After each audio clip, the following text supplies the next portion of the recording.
das war jetzt einfach eins. Ich warte mal ab, was passiert.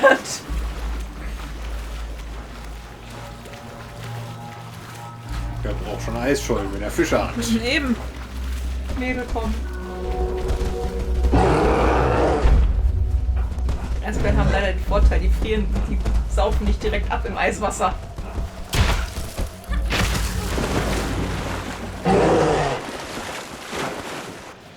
Pisasa ko may akalo na anak ko bit. Pinatitara video. Ja, danke schön für die Warnung. Kakame nano. Dikat Jalaitjo. Da hinten waren Robben. Ja, aber die waren so weit oben und die können besser aus dem Wasser springen. Yep. Eisbären sind super Jäger, aber sie sind nicht so gute Schwimmer. Ich habe gerade gesehen, das Dicke schwimmt oben. Das dicke Eis verschwindet. Das Dicke schwimmt meinetwegen auch oben. Eben, der dicke Eisbär schwimmt immer oben. Kagalan taman nano na alaw.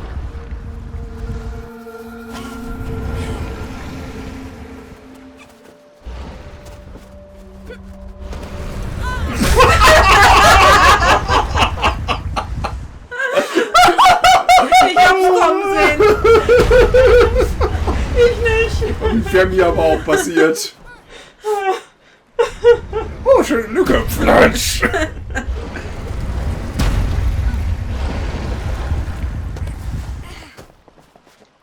Guckt jetzt sehr schnell genug und wird nicht zerquetscht. Oh, noch einer. Noch eine Obstpresse.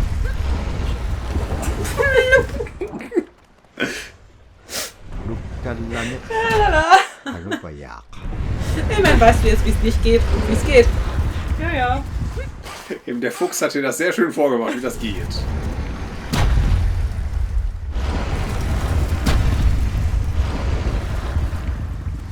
Das wäre der Moment gewesen, um zu springen.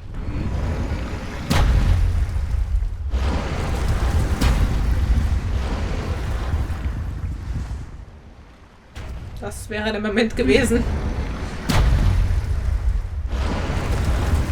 Die Lücke ist gar nicht mal so klein. Jetzt ist die Lücke ein bisschen groß.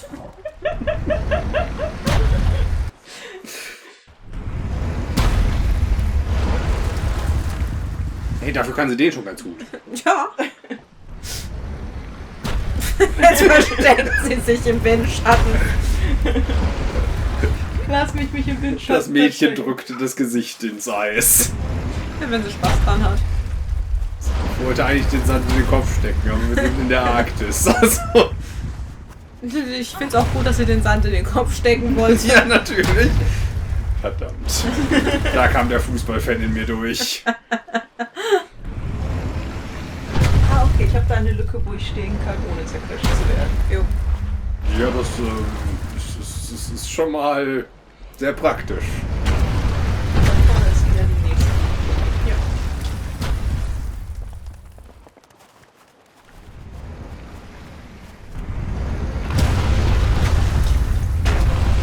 Oben ist eine Eule.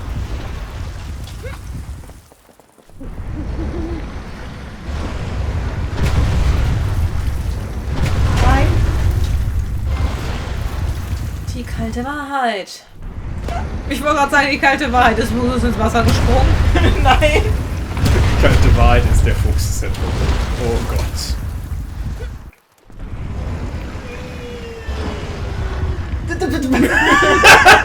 Ich kann hier stehen. Ja, so etwa. So in etwa.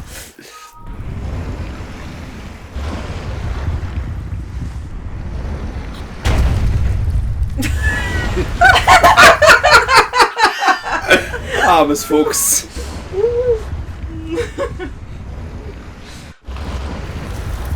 Ach, hier wieder. Immerhin musst du dich nicht mehr um die Eule kümmern. Richtig.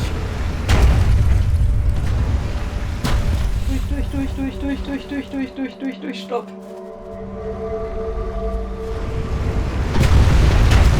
Okay, das war knapp. Ich dachte, der arme Fuchs klemmt sich den Schwanz ein. Durch, stopp. Durch.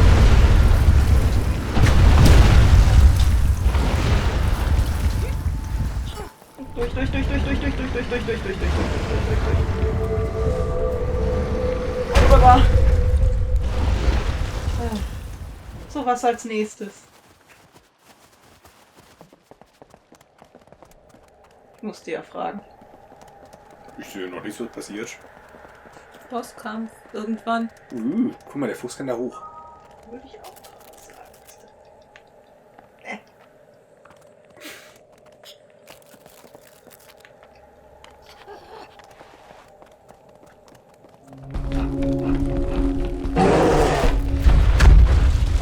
Tappuak tikissäkkää nannupsitranga. Asi piimagili piksuarai Okay. tikissäktuak.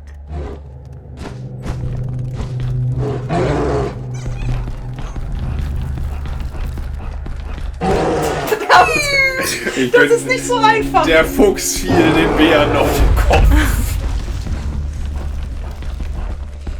Das ist nicht so gerade ganz einfach. Ich weiß.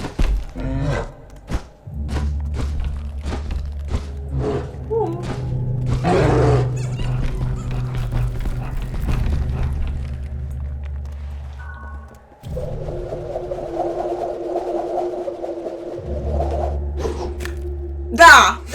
Nimm das, Bär. Das kannst du Enten jagen. Ich schenke es dir. Ich hab da noch mehr von. Du kannst meins haben. Ich habe 2. Verdammt. Fuchs, du hättest vielleicht noch flüchten sollen. Ich hab die falsche Taste gedrückt. Anstatt links bin ich auf 3 gekommen. Ja. Geh du mal bitte ein bisschen mehr in die Ecke. Genau, guck dir das Elend nicht an, Luna.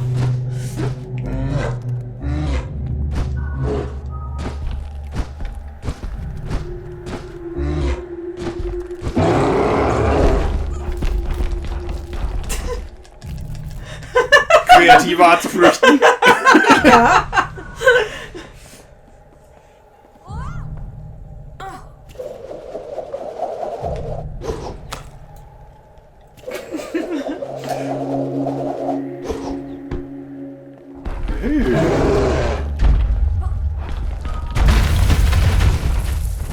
Ah! Also war schon mal was Richtiges.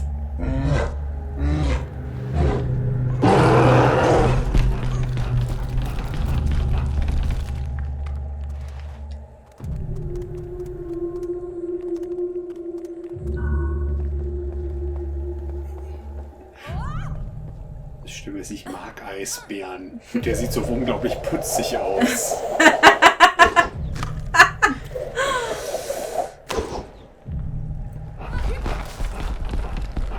Das war nichts, da habe ich zu lange gebraucht für.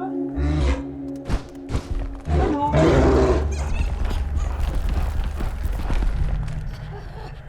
Hui. Komm ganz vorsichtig runter. Ja. Ja. Also das Zielen ist halt das Schwerste an diesem Spiel. Treffer.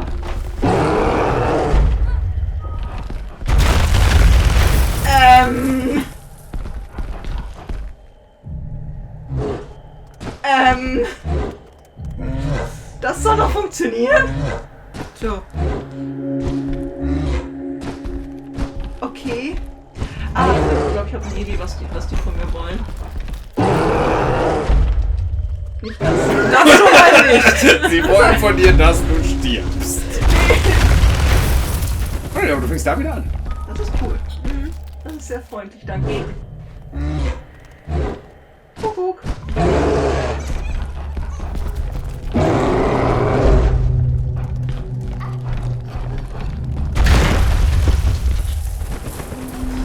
Ich muss sagen, Fuchs ist damit sehr viel besser klargekommen als ich. Ich habe versucht, alles über den Fuchs zu lösen. Dementsprechend Luna stand bei mir in der Ecke und tat nichts.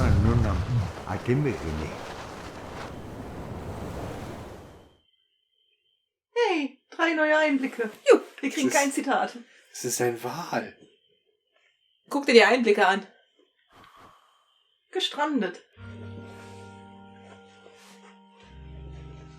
The scaredest I've ever been. I was 12 years old. We floated out on a piece of ice while we were duck hunting. It was a bluebird day, just clear blue skies. And there was 3 of us, myself, my brother, and my dad. Next thing you know, we see this dark shadow on the ice. We look and it goes behind us. So we all jumped up, startled, and my dad, he started running. We got back to the ridge there. The ice had fractured, cracked, and broke off, and we were floating away. We were drifting. It was close enough to where my dad would have made it. He stopped and he thought about throwing us across, and if one of us was on the other side, we would be split up. So he stopped, and he just so happened to have a cell phone on him. 911 didn't pick up. That's the worst feeling in the world right there. 911 did not pick up. So he left a message because they record their calls. Once he had relayed that information, his cell phone died. That was the scariest moment I've ever had in my life. We were floating away and I thought we were left for dead. He kept calm during this situation. He's bringing out everything positive in this case. You know, I'm crying, my brother's freaking out. It went from clear blue to dense fog. Within a couple hours, we heard the chopper flying around, so they must have gotten our message. We thought we were saved, and then the chopper sound went away. So we lit some of the sled on fire. It's plastic. We thought black smoke in the fog would create some kind of marker. Chopper pilot had mentioned when we got rescued, you could see a glow in the fog. And he slowed down there, and sure enough, as soon as he slowed down, we got within visual. That was definitely the scariest moment of my life, was floating away and not knowing what the outcome was going to be. Das ist auch schon ein bisschen beängstigend. Bisschen? Ja, ich glaube, das ist nicht nur ein bisschen beängstigend. So, das Dicke schwimmt oben. Das Dicke schwimmt oben und es ist ein Hai. Ja. Ja. Das war der weiße We're Hai. very much aware of climate change. And it's been for many years, even before climatologists were noticing this change, Inuit were already saying, Sila alangokto. Our climate is changing. If the heat is going the way it is right now, for us it's going to be pretty bad. Different birds are coming, and they're coming earlier, and sometimes rain is more than what we want, because when there's more rain, we know it's going to melt the permafrost. In my time as a young whaler, when I was 9 years old, we're hunting from ice that was about 25 feet thick. And there was giant icebergs already floating, coming by. That was the first signs of a changing climate. Ice that never broke before was now moving. Now, here it is 50 years later, we're hunting whale from ice that's 18 inches thick. There's no more thick ice. It's creating a malfunction in our whaling season, is what it is. Actually, more than that, all seasons in general. I think we are more scientists than more people will realize. We have more knowledge of those things than people will ever know.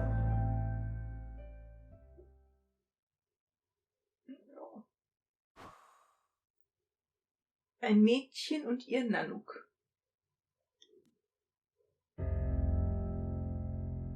My brother was out seal hunting. He got attacked from behind and managed to grab his knife and save himself. When he came to realize, oh no, it's a mother. We've always known traditionally that we avoid killing a mother. It's always been sacred to us to protect them. He had to present himself to the council, and so he was given the job to mother the baby, and we kept it.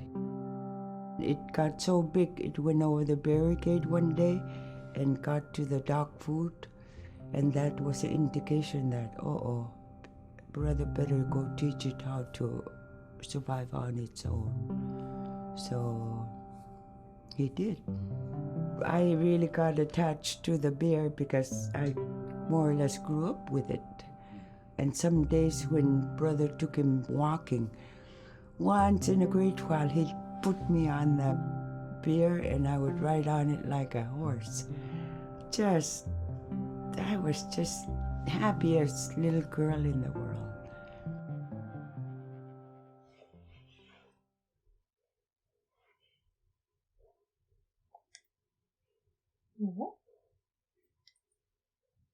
Macht bestimmt auch Spaß. Ja, auf dem Ja. Eisbären reiten. Hui. Niversiaralualugulo, diriganeralu imaaktuk. Asi takium angalat kaksibilugik. Nom. Takium Schmeckt nicht gut. Kai kairusungin puktakbaum.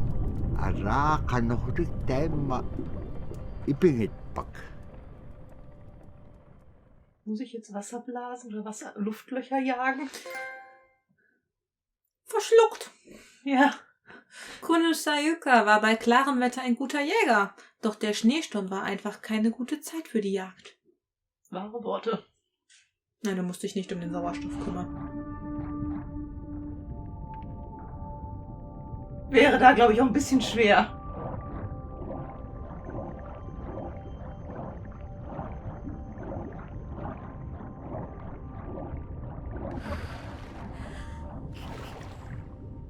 Gott, sieht das niedlich aus, wie der Fuchs da gerade schwimmt.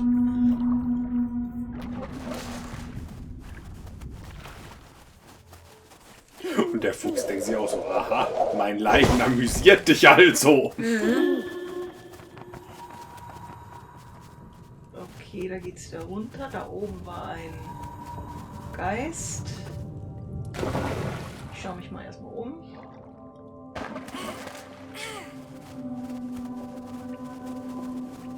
Und hier ist einmal großes leeres Nichts. Weißt du, ich habe mir gedacht, ach komm, gehst du mal links rum, Eben. gehst du mal da lang, gehst du mal da lang. Wie, ich habe was gemacht. War das richtig? Ich wollte doch noch rechts rum. Mein erster Instinkt war auch, wir gehen jetzt erstmal nach links, nach rechts war bisher immer richtig.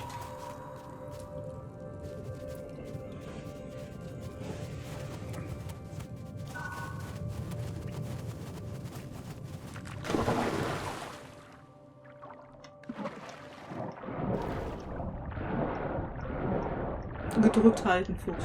Nicht klicken. Der ist schon frei.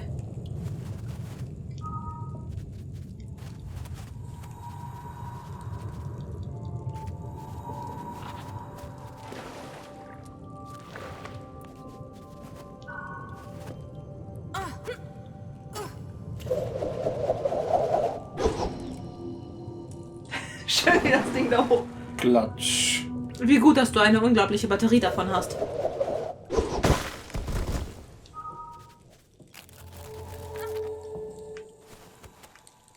Bleib drauf, Fuchs.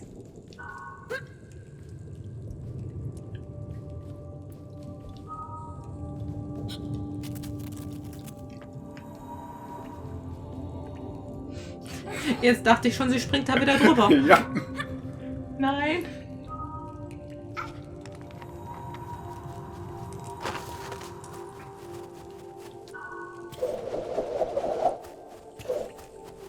Ein bisschen besseren Versuch, das zu treffen.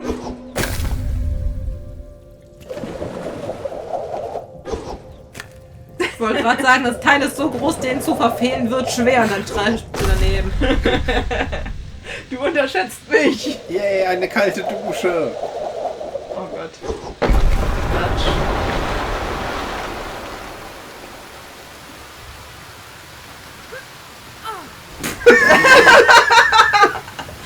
Okay.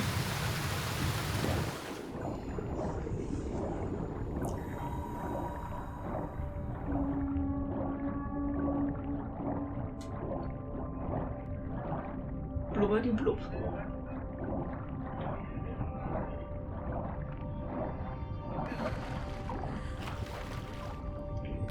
Raus mit dir.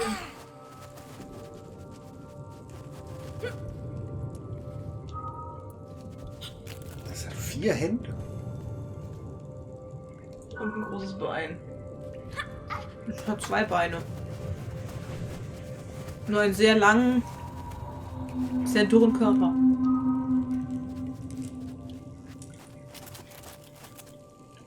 Ah.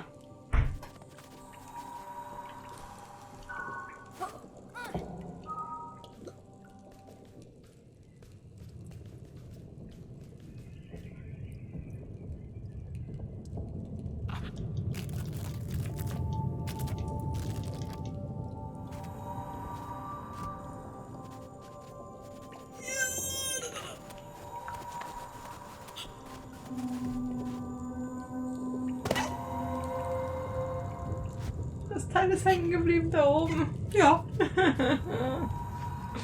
Du musstest ja aber auch so in einem weiten Winkel ziemlich genau über die Kante springen, dass es nicht mehr mitkommen konnte.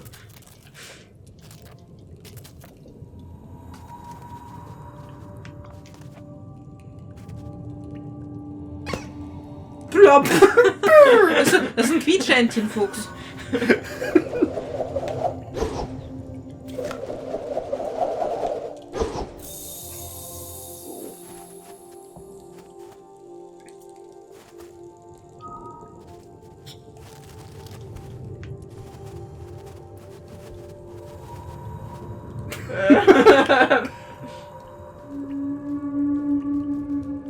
Ah. Oh Gott, das da oben gefällt mir schon nicht. Ich finde das relativ schön, dass der Fuchs auf sein eigenes Abenteuer geht. Ich lass dich zurück. Ich erlebe hier sein eigenes Abenteuer. Voll cool.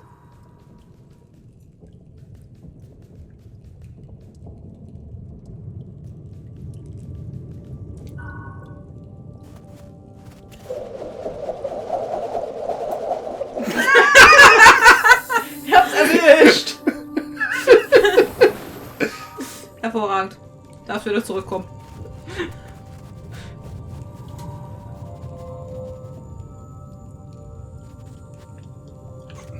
Okay. Ich brauche nicht lange, kann sich daran irgendwie festhalten.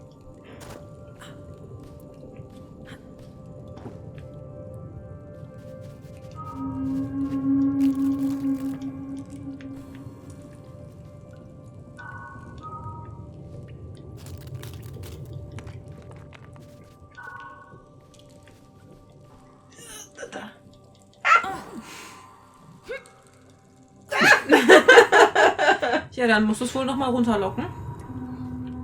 Komm runter. Warum macht das eigentlich so kompliziert? Weiß ich nicht.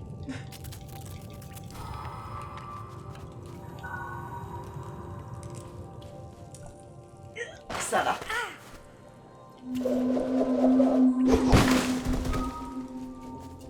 Ups. So. Und rüber.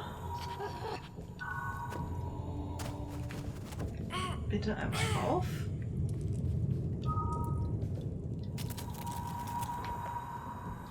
Ey!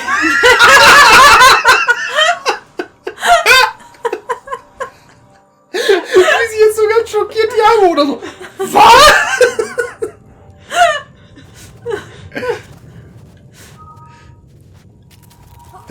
Mein Fuchs ist gerade in den Abgrund gesiegt. Und dabei scheinbar gestorben.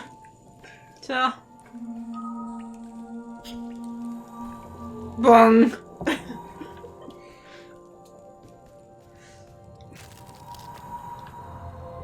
So, jetzt mal bitte nicht verschwinden. Solange du da nicht runterfällst.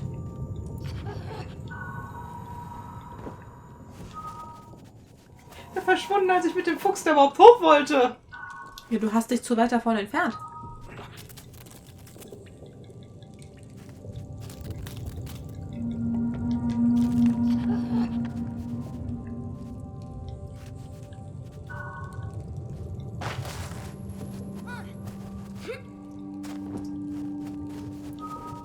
So.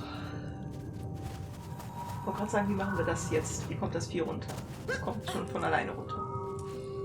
Hier, die fühlen sich halt alle sehr wohl bei dem Fuchs. Eben. Ja, irgendwie schon. So ein bisschen Natur mit Natur. So.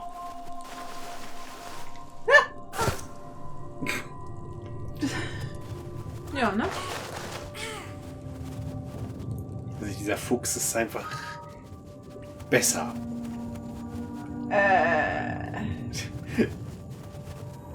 Der bleibt noch immer da stehen, so nach dem Motto, siehst du, so wird das gemacht.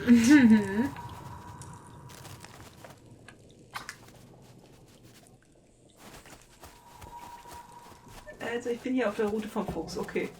Ja. Runter! Lässt du wohl die Kante los? Nö. Genau, no.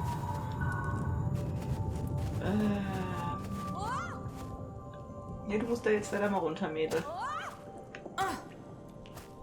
So, wie positioniere ich den Fuchs am günstigsten? Am günstigsten so.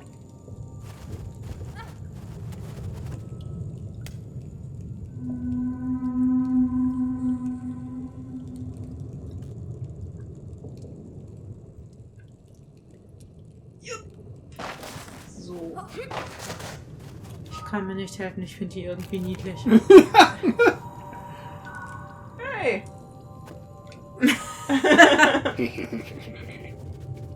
Oh.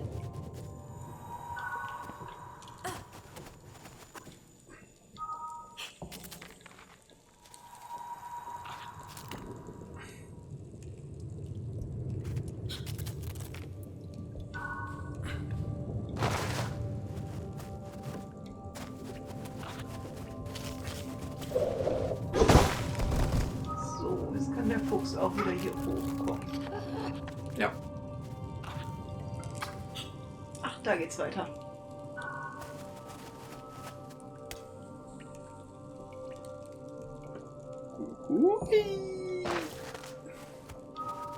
Kann der Fuchs das auch? Nein.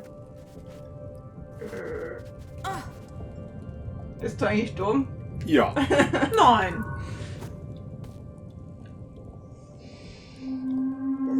Also rückwärts da dran hüpfen, Fuchs. Wird schwierig. Oh, wieso? Einfach mal ausprobieren. Hältst dich dann mit den Füßen fest, alles klar.